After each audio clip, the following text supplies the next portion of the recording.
Cada año, en la Semana Santa, con el sonido estremecedor de tambores y trompetas que acompaña la procesión de múltiples esculturas, imágenes o efigies religiosas, tirando, empujando, cargándolas al hombro, hombres y mujeres trasladan esas imágenes como si se tratara de un mandato divino. Pero, ¿se trata de veras de algo que a Dios le agrada?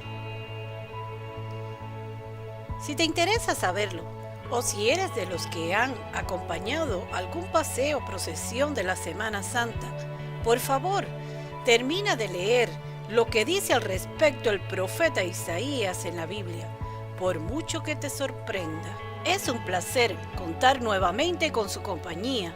Soy su hermana en Cristo, Arline de Dios, y hoy quiero compartirle este estudio referente al pecado de la idolatría, muy común en muchos lugares por los que no han escudriñado las escrituras bíblicas de forma sincera y bajo la conducción del Espíritu Santo de Dios. Muchos son los que se han desviado bajo falsos conceptos.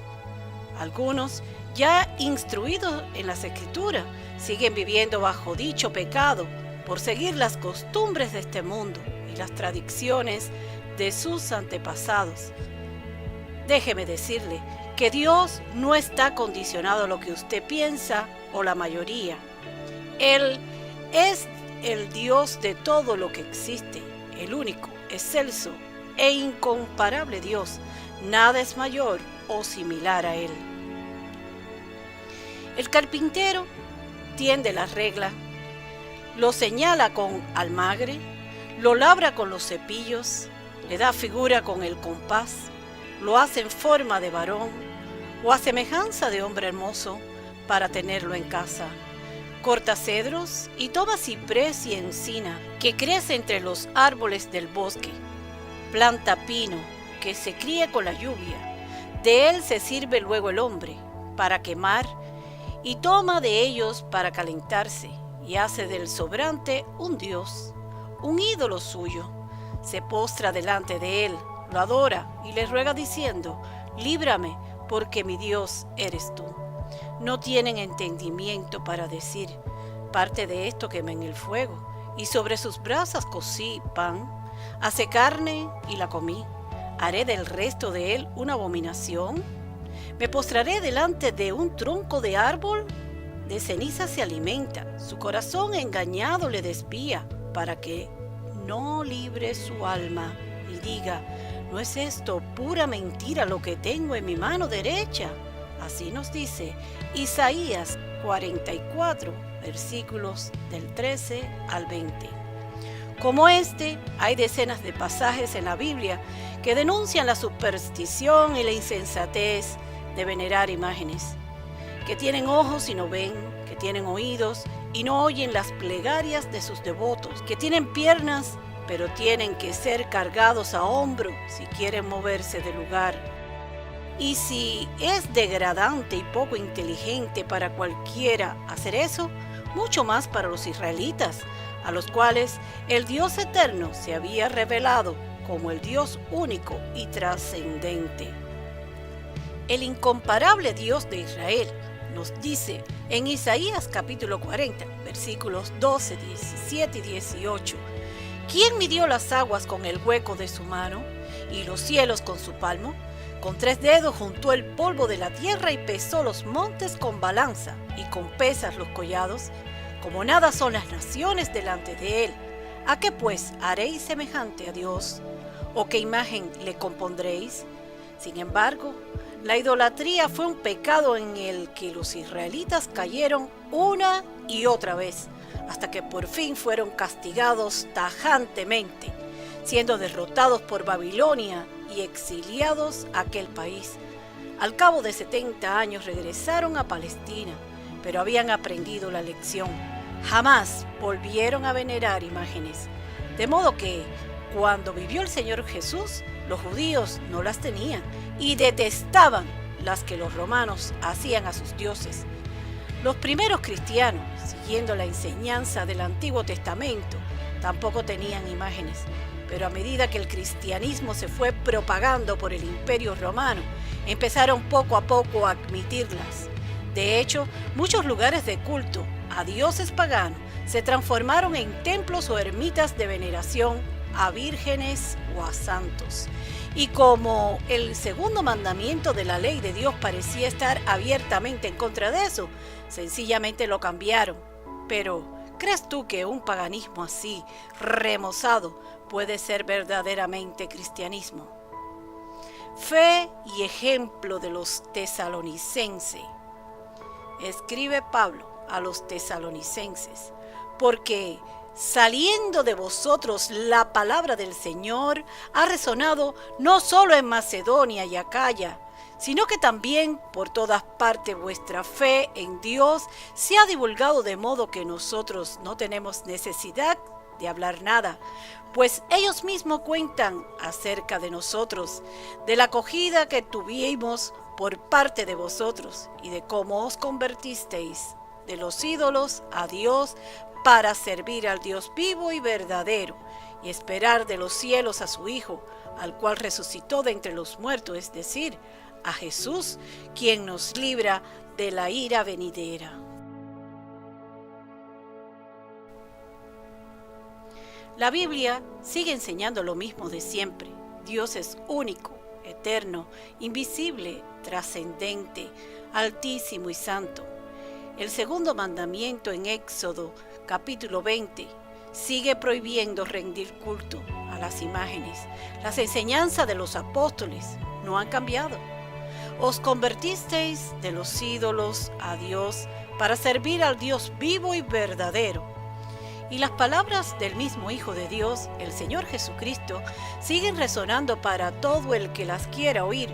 Dios es espíritu, y los que le adoran en espíritu y en verdad es necesario que le adoren. Hay personas para todo en el mundo que, habiendo escuchado el mensaje de la salvación por la fe en Jesucristo, nos hemos arrepentido de nuestros pecados y hemos abandonado toda devoción o veneración que no sea al que murió en la cruz por nuestros pecados, al Dios eterno, hecho hombre por salvarnos.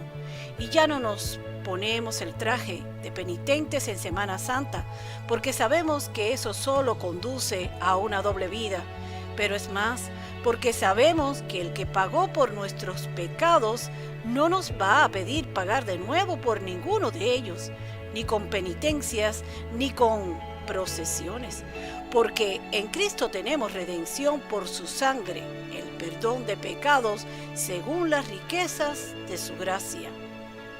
Dioses de piedra que siempre miran sin mirar, crean supersticiones en la gente sencilla y nunca saben ayudar. Dioses de mármol que nunca bajan de su altar, son fríos como el hielo, y las gentes del pueblo dicen que aún saben llorar. Son de madera, lucen plata y oro, se ven como un tesoro, pero arden con la verdad. Dioses pequeños, dioses humanos, que un día u otro morirán irremediablemente, pero mientras la gente no quiere ver su vanidad. Dioses livianos, con su principio y su final. Dioses que no son dioses, pero son venerados para ocultar la realidad. Dioses pequeños, el hombre los quiso crear, que no son más que mitos, mientras al infinito pocos le quieren escuchar. Hace miles de años, el profeta Isaías nos estaba describiendo cuando escribió: todos nosotros como ovejas nos hemos extraviado, hemos dejado el camino de Dios para seguir nuestro propio camino, apartándonos de lo que es correcto. ¿Por qué Jesús usó las ovejas como referencia a las personas? Al igual que los seres humanos, las ovejas son instintivamente miedosas y se resisten al cambio. Tienen que ser llevadas a la alimentación y estar protegidas de los depredadores. Les gusta reunirse, pero se desvían lejos del rebaño cuando no están prestando atención, y unas cuantas ovejas pueden conducir a las demás por el mal camino.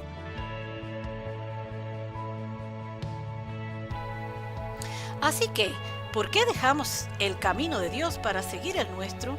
¿Es porque pensamos que la hierba es más verde al otro lado de la colina? ¿Es porque estamos contentos, es decir, hasta que nos metemos en problemas? ¿O estamos tan equivocados que pensamos que después de nuestro propio camino, de alguna manera, es mejor que el que Dios ha planeado para nosotros? Hoy en día, pastores conducen los rebaños, pero en tiempos de Jesús, el pastor llevó a sus ovejas.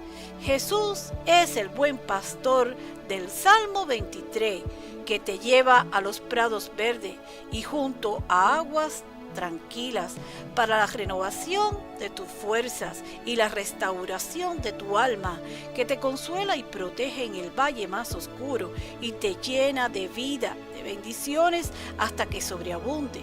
Y Él es el que te lleva de vuelta al camino de Dios cuando te alejas. Con un pastor de esa manera, tengo todo lo que necesito. No necesito buscar en otros dioses o ídolos lo que tengo plenamente en Jesús, quien hizo recaer sobre Él la iniquidad de todos nosotros. A su nombre, gloria.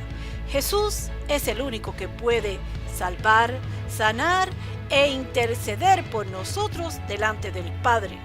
Él es nuestro abogado ante un Dios santo que no puede mirar el pecado. En efecto, Hebreos capítulo 7, versículo 25 nos dice que Cristo salva perpetuamente. Jesús está a la diestra de Dios como un recordatorio tangible de que nuestra deuda de pecado fue pagada por completo. Por medio de su Hijo Jesucristo, Dios nos ha ofrecido más que salvación. Nos ha ofrecido salvación eterna, sin salvedades o interrogante. Usted puede tener esta seguridad. Dios les continúe bendiciendo.